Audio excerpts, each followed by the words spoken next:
वैसे तो IVF procedure के बहुत अच्छे सक्सेस रेट्स हैं, लेकिन फिर भी कुछ कपल्स ऐसे हो सकते हैं जहां बार बार आईवीएफ कराने से भी आपको प्रेगनेंसी नहीं हो रही है। ऐसा जब कभी होता है तो हम डॉक्टर्स कुछ स्पेशल टेस्ट कराते हैं। उसमें से एक स्पेशल टेस्ट है जिसका नाम है एरा और एंडोमेट्रियल रिसेप्टिविटी एसे और एनालिसिस।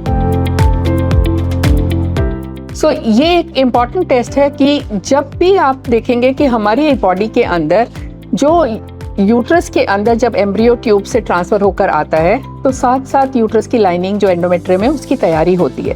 वो तैयारी इस एम्ब्रियो को बेसिकली पकड़ने के लिए या इम्प्लांटेशन के लिए होती है ना। इस तैयारी का जो समय होता है ये बहुत इम्पॉर्टेंट है कि वो राइट समय पर एम्ब्रियो उस यूट्रस के अंदर लाइनिंग के अंदर आकर एम्बेड हो और उसके अंदर वो सब तैयारी हो जिसमें वो जाके अच्छे से चिपक जाए। अब कभी कभी ऐसा होता है कुछ कपल्स में कि वो जो एंडोमेट्रियम की तैयारी है या तो थोड़ा जल्दी हो जाती है या फिर थोड़ा सा बाद में होती है। ये प्री रिसेप्टिव या पोस्ट रिसेप्टिव हम लोग उस एंडोमेट्रियम को बोलते हैं। और ऐसे में ये डॉक्टर के लिए पता लगाना बहुत मुश्किल है एक सिंपल जो नॉर्मल अल्ट्रासाउंड हम लोग करते हैं उससे कि ये एंडोमेट्रियम जो है ये तैयार है या नहीं है। उस चीज़ को पता करने के लिए जो एंडोमेट्रियम रिसेप्टिविटी एनालिसिस होता है वो किया जाता है। और ये टेस्ट हमें ये बताता है कि जो हमारा chosen timing of embryo transfer था वो करेक्ट था या नहीं।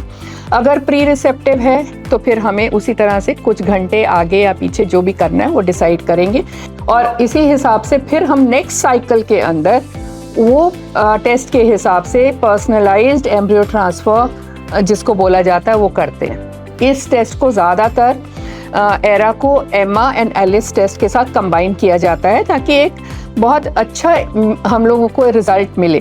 रेनबो आईवीएफ में ये एक बहुत इम्पॉर्टेंट एस्पेक्ट है। जो रिकरेंट इम्प्लांटेशन फेलियर के केसेस हैं उनमें हम लोग ये टेक्नोलॉजी जो बहुत ही एक एडवांस टेक्नोलॉजी है along with artificial intelligence use करके आपकी इस जर्नी को जितना भी अच्छा स्मूथ और सफल बना सकते हैं वो बनाते हैं।